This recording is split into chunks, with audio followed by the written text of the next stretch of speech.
guys, welcome back to my channel. I hope you guys are doing well. I hope you guys are staying safe. So yes, it's been a while, I think a month or so, but I'm back now. My name is Happy, and today I'm going to be talking about the 5 books that changed my life. So welcome. So the first book that I read that changed my life was Think Big. I'm going to put a picture of the book right here by Ben Carson. So Ben Carson is known as a doctor. I think he separated conjoined twins. These twins were joined in the head, and he is known for his work around separating those twins. I remember I read this book back in secondary school, and at the time I was taking a lot of things for granted. Yes, I think I was relatively smart. I used to pass my exams, but yeah, I wasn't even taking a couple of things seriously. But then again, in this book, he just taught me to work hard, have vision, have goals, but really work hard. And after that, I stopped taking things for granted. I studied for my exams, I passed. So yeah, it was one of the early books, self-development books I read that really changed my life.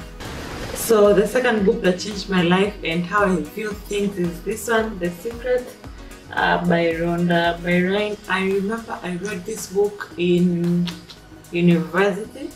I read this book in university. Back then in university, at the time I got like a side job of selling books, and yeah, we used to sell motivational books and all this stuff. And I remember so many people used to come and tell like, oh my goodness, the secret, and they loved it. But then I'd not read it, and then after I came to buy a hard copy and I read it, and yeah, the book talks about the power of visualization, the power of vision boards, the power of like your thoughts become things. So I remember in campuses, I wrote that I had to get a first class honors, and I wrote it there and I got it. I remember when I went to do my CFA exams in South Africa. When was it? I think in maybe 2016 or 2017, I don't remember. Yeah, so I was just there for a few days, and then I was like, oh my goodness, I loved the experience, and I was like, I really want to work in South Africa. And guess what happened? This year I did work there for 4 months. Yes, it was during COVID period, but it was when I got the opportunity, I was like, oh my goodness, I've always wanted to work in South Africa, and this year I'm getting to work there. Yeah, so this is one of those books. The power of visualization, you have to visualize things, act as if you're receiving them. Yeah, so yes, this is a really good book, and I think the premise of the book is, as much as some people criticize the book that it's more of just thinking and not doing, I think you also have to work hard, but there are some things that they can just come out of nowhere. But yeah, this is one of those books that, yeah, you have to visualize, you have to have a vision board, think about how your future is going to be, how you want your future is going to be, and if you really visualize it, it will come true. So the third book that changed my life is this, Kitchen Confidential. I also put a picture of the book somewhere here, by Anthony Bourdain. May rest in peace. If you know me well, you know I love this book. One of the best books I've read. So this book talks about his experiences as a chef. He talks about growing up, traveling, how he became a chef. He gives us so much wisdom, on-the-job wisdom, how to do your job, how to be a good chef. He gives us restaurant tips. I mean, like simple things that you don't think about. Maybe if a restaurant is known for steak, why are you going there and ordering seafood? I mean, if it's not for steak, go there and order steak and look around. What is the waiter suggesting? Because sometimes the waiter suggests things that you're like, no, I'll have this. But the waiter probably knows. He probably knows that that is the best thing we have today. Maybe the other things have stayed for a while. So yes, listen. Yes, he gives nudges about wisdom. I remember at the time I was reading it, I was feeling like a bit entitled. I was feeling like, okay, fine, maybe I deserve more, I don't know. But this book is one of those, like, yes, you have to work hard, and sometimes you might not be appreciated right then, but appreciation will come. It doesn't have to be immediate, but do do 100%. If you're doing your job, do 100%. Don't give less than that. So it's one of those books that I love. I think I've read it more than once. Yeah, it's one of those good books. In this same book, he gives pro tips, how to cook like a pro, how to use fresh ingredients, the usual stuff. I mean, garlic, use fresh garlic, use butter. Yeah, it's a really good book. Yes, so since this book is in my Kindle, let me read. Things are highlighted. My problem was the money. I was making too much of it. Instead of doing the smart thing, taking a massive pay cut to go to work for one of the now numerous emerging stars of American cooking, I continued my trajectory of working for a series of knucklehead workup, one lung operations, usually already hemorrhaging before I arrived. Instead of running to France or California or even uptown to work for one of the 3-star frog ponds as promised, the kind of Europe-style stage that helps resumes and character, I chased the money. I was hooked on a chef-size paycheck and increasing dosage of heroin. I was condemned to become Mr. Traveling Fix-It, always arriving after a first chef has screwed up things horribly. The wolves already at the door. I was more of an undertaker than a doctor. I don't ever think I saved a single patient. They were terminal when I arrived.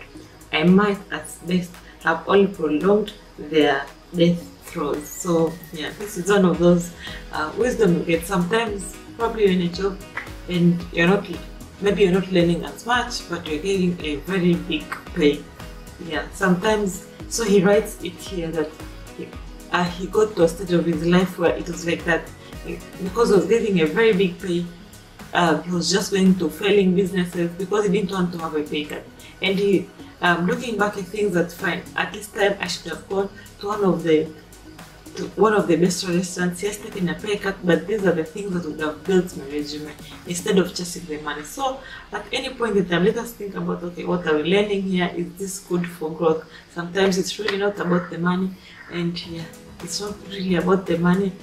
Think about how you can grow your resume, grow your CV. Yeah. And another thing he talks about is character, and he was saying that yes, he values character more than skill. Skill you can be taught, but character you have it or you don't have it. And he was just like, sometimes you take maybe a qualified chef who has the skill but they don't have character, they feel entitled. But in the end, if you get, say, maybe let's say an immigrant or someone like that, who doesn't have the skill but he has character, he knows that for sure, even if you wakes them up in the middle of the night, they are going to go to work and they are not going to be calling in sick at every point of time or what. So yes, character. He really talks about character. He talks about character, he talks about giving not less than 100%. And he used to say, yes, even if this business failed, I want to know that I gave 100% and nothing less than that, so that if all fails, I have like a clear conscience. So yeah, this is one of those books. Yes, it talks about cooking, but I feel like it's for everyone. You want to grow in your career, you just want life wisdom from a chef and whatnot, an interesting book. So I would really recommend, yes, Kitchen Confidential. So the fourth book I read that really changed my life is this one, Eat, Pray, Love by Elizabeth Gilbert. I really love this book. I think I've read it maybe once or twice. So yeah, I think you all know this book. She was in Italy, India and Indonesia.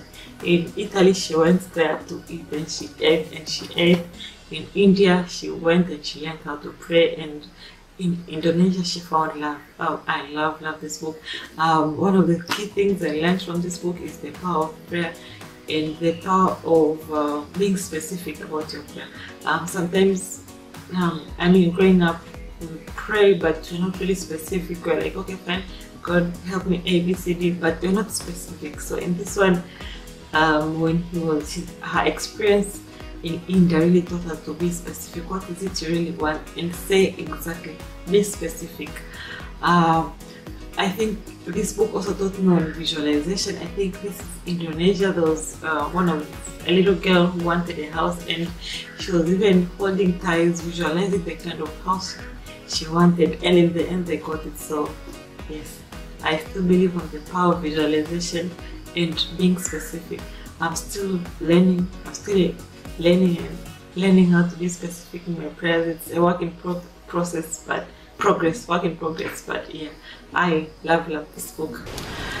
And so the final book that changed my life is this one, The Life-Changing Magic of Tidying Up. I'll put a link of the book here. Yeah, I was one of those people who was like really tidying up. I already know how to tidy up. Why should I read a book on tidying up? But yeah, this is one of those books. I think you just need to read it once. Yeah, and you get the concept. I mean, sometimes you buy so many things that really, yeah, they don't, and we have our houses become chunks of things we used to love or what, but we don't really like them. So yeah, so this book teaches about tidiness, about just keeping the things that cause you happiness. Yeah, I've become more conscious of the things I buy, and I don't necessarily want to buy a lot of things. Like right now, I think I have one office handbag, one weekend handbag. I don't want to have a lot of things. Yeah, I think it's still one of those things I'm learning, but yeah, just buy the things that bring you happiness, so that you don't want to have a house full of things that you're not really using them. And if something you're not using, then give it away.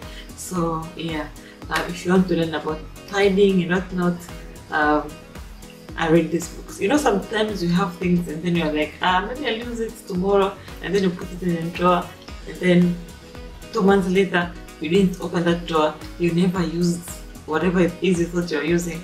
Yeah, so this is one of those books you need to read. I remember there was a time like, maybe you have like shopping bag and you're like, okay fine, let's keep this shopping bag so that I'll use it tomorrow. Or you have an envelope, you're like, this envelope, I'll recycle it, and really after 2 months you still have it. You really need it. So this is one of those books to have lesser things that bring you happiness.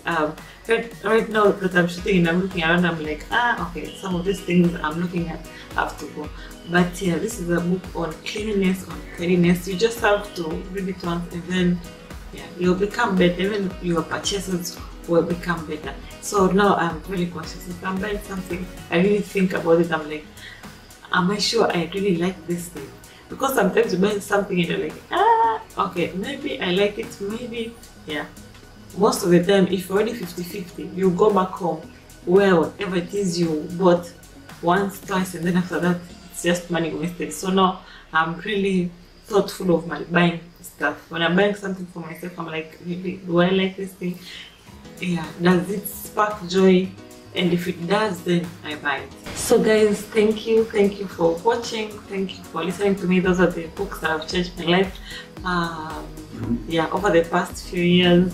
Let me know what books you really like, what books that have changed your life, and yeah, let me know in the comment section down below.